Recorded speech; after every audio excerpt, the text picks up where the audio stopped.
నమస్తే.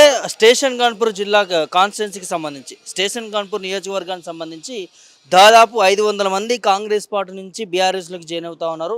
అసలు ఎందుకు జాయిన్ అవుతా ఉన్నారు? అక్కడ ఏం జరుగుతూ ఉంది ఏంటనేది ఎవరైనా అధికార పార్టీకి వెళ్ళాలని చూస్తూ ఉంటారు. కానీ ఇక్కడ ప్రతిపక్షంలోకి వస్తున్నటువంటి అంశాన్ని చూస్తూ ఉన్నాం. సో వీటన్నిటి నుంచి మనం డిస్కషన్ చేద్దాం. మనతో పాటు స్టేషన్ కాన్పూర్లో ఉన్నటువంటి కొంతమంది నాయకులు మనతో ఉన్నారు. ఒకసారి వారితో మాట్లాడదాం. ఏం పేరు బ్రదర్? నా పేరు శివశంకర్. శివశంకర్. ఏంది ఎట్లా చూస్తారు? దాదాపు 500 మంది బీఆర్ఎస్ పార్టీలో జాయిన్ అవుతున్నారంట కేటీఆర్ సమక్షంలో. సో ఎందుకు కడియం శ్రీహరి దగ్గర ఉండలేకపోతా ఉన్నారు? అసలు ఏం జరుగుతా ఉంది?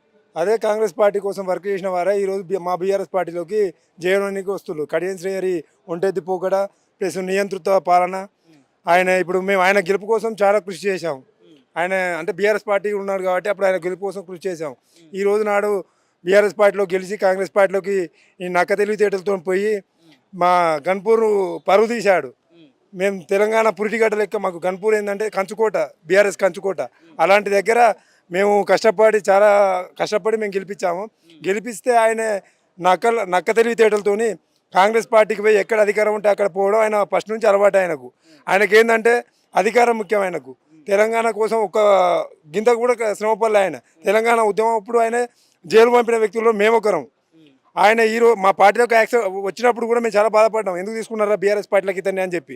కాకపోతే అభివృద్ధి కోసం అన్నందుకు తీసుకున్నారంటే సరేలే ఆయన ఏమైనా అవసరం పడతాడు అనుకున్నాం. కానీ ప్రతిసారి ఇదే తెలివితోని గన్పూర్ ప్రజలు చాలా విసిగిపోయారు. ఇప్పుడు పాపం కాంగ్రెస్లో కూడా ఆయన కాంగ్రెస్ పార్టీ కోసం పనిచేసిన వారు కూడా ఈ రోజు నాడు ఆయన మీద విరక్తితోని అసలు మేము కాంగ్రెస్ పార్టీలో మేము ఫస్ట్ నుంచి ఉన్నాము, మాకు ఎందుకు ఇలా లాభం మళ్ళీ మధ్యన వచ్చిన మా మీద పెత్తనం ఏందన్న ఆ విరక్తితో ప్లస్ అభివృద్ధి ఏ పథకం కరెక్ట్ అమలు అయితే లేదు చెప్పుకొని కూడా ఇచ్చేది అనిపిస్తుంది. కాంగ్రెస్లో పుట్టినాం ఎందుకు అని చెప్పి ఆ విరక్తితో మమ్మల్ని కలవడం జరిగింది. మా సమక్షం మేము అందరం కలిపి పార్టీలో జాయిన్ చేసుకోనికి ఇక్కడ కేటీఆర్ సమక్షంలో జాయిన్ అవుతా అంటే ఇక్కడ తీసుకురావడం జరిగింది. కాంగ్రెస్ అధికారంలో ఉంది, వాళ్ళు మేము ప్రజాపాలన చేస్తామని గొప్పగా చెప్పుకుంటా ఉంటారు. అట్లాంటిది ఇప్పుడు ప్రతిపక్షంలోకి రావాల్సినటువంటి అవసరం ఏంది? దీనికి వెనుక కడియం శ్రీహరి పాలన అనుకోవచ్చు. కడియం శ్రీహరి నేతృత్వ పాలన ఇన్ని రోజులు కాంగ్రెస్లో కష్టపడ్డ వాళ్ళకి విలువ లేకుండా పోతుంది అందులో. అది ప్లస్ ఏంటంటే కడియం శ్రీహరి దగ్గర ఏంటంటే ఉన్న నలుగురే అనుచరులు, వాళ్ళ ఆ నలుగురు పట్టగాలను పట్టుకొని ఊకే నడిపేయడం. ఫస్ట్ నుంచి కాంగ్రెస్కి వర్క్ చేసిన వాళ్ళు విరక్తి ప్లస్ ఏంటంటే కాంగ్రెస్ పాలన కరెక్ట్ లేదు. కాంగ్రెస్ అంటేనే ఊళ్ళలో చాలా ఇబ్బంది పడతారు. ఎందుకు వేసినవారు కూడా అదే ఎందుకురా అని చెప్పి అనుకుంటారు. అలాంటి పాలన నుంచి ఇక ఈ బై ఎలక్షన్లు వస్తే కడియం శ్రీహరికి బుద్ధి చెప్పాలని చెప్పి ముందే జాయిన్ అవుతున్నారు. ఖచ్చితంగా వస్తాయన్న ఆలోచనతోనే ఉన్నాం.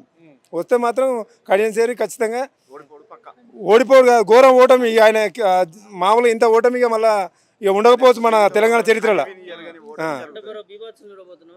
ఖచ్చితంగా కాదే, మీరేమో ఓడిపోతారు అంటున్నారు, బై ఎలక్షన్లు వస్తున్నాయి అంటున్నారు. ఒకవైపు నుంచి కడియం శ్రీహరి మంత్రి పదవికి వెళ్తాడు, మంత్రి పదవి రాబోతున్నది అని చెప్పి ఇంకో సైడ్ మాట్లాడుతున్నారు. ఆయనకు మంత్రి పదవి వస్తే ఏమున్నది ఆయన ఆయన బిడ్డ కోసం ఆయన కోసం తప్పితే మా అభివృద్ధి ఉన్నది. 800 కోట్లు అంటాడు, ఇది అంటాడు.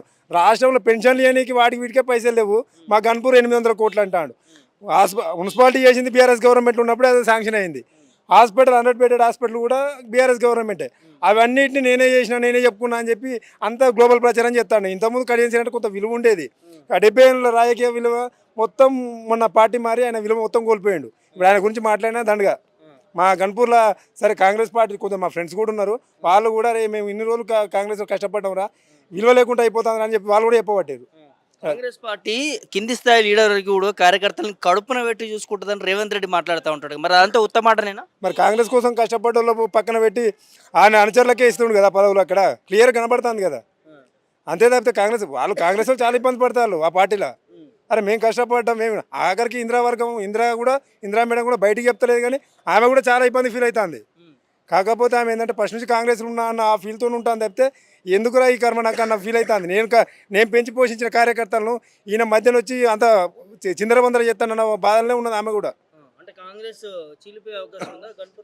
గన్పూర్లో బై ఎలక్షన్లు వస్తే ఆ ఇందిరా వర్గం మ్యాక్సిమం బీఆర్ఎస్కి సపోర్ట్ చేస్తుందని ఖచ్చితంగా మాకు నమ్మకం ఉన్నది. ఏంటంటే ప్లస్ మాకు పాలనే బాగాలేదు కాంగ్రెస్ పాలన. ఇంకా వాళ్ళకు ఓటేస్టులు ఉన్నారా? అదే కాంగ్రెస్లో సీనియర్లే అంటారు. అమ్మ చెప్పుకొని తిరుగుదామంటే ఇచ్చేపోతుందిరా. ఈ 800 కోట్లు అంటే డబ్బా కొట్టుకుంటే ఏడున్నది ఇంతకు 800 కోట్లు. 100 బెడెడ్ హాస్పిటల్ కేసీఆర్ హయాంలో వచ్చిందేనే, మున్సిపాలిటీ కేసీఆర్ హయాంలో అయినా. ఈయన వచ్చి మామూలుగా అయిపోయింది. మందిపల్లికి అదే ముందు వచ్చి మంగళారతి పెట్టినట్టున్నది. కాదు బాబాయ్, ఇప్పుడు ప్రధాన ప్రతిపక్షం బీఆర్ఎస్ పార్టీ ఉందని వస్తున్నారు. ఇంకో విధంగా బీజేపీ కూడా ఉంది. ఎందుకు బీజేపీ? బీజేపీ అయినా ముచ్చట మా దగ్గర మొన్న 3000 ఓట్లు వచ్చినాయి, ఈసారి 1500 ఓట్లు కష్టం. అంతేనా 1500 ఓట్లు కష్టం లేదాడ, బీజేపీ మొత్తం బీఆర్ఎస్ అక్కడ. ఎట్లా మరి ఈ చేరిక తర్వాత ఎట్లా ఉంటుంది స్టేషన్ కాన్పూర్ చాలా వరకు మామూలుగా ఏంటంటే అలా ఉన్నాం, ఇన్ని రోజులు మేము ఉన్నాం కాంగ్రెస్లో అని చెప్పుకుంటోళ్ళు కూడా పార్టీ మారితే ఇప్పుడు ఎట్లా అన్న ఆ ఫీల్లో ఉన్నారు తప్పితే పార్టీ మారాల కాంగ్రెస్లో ఉన్నాం, కాంగ్రెస్ పార్టీ ఫస్ట్ నుంచి మా తాతల నుంచి ఉన్నాం అన్న ఫీల్లో ఉన్నారు తప్పితే పార్టీ పరంగా పాలన పరంగా ఎవరు మెచ్చట్లేదు కాంగ్రెస్ పార్టీని.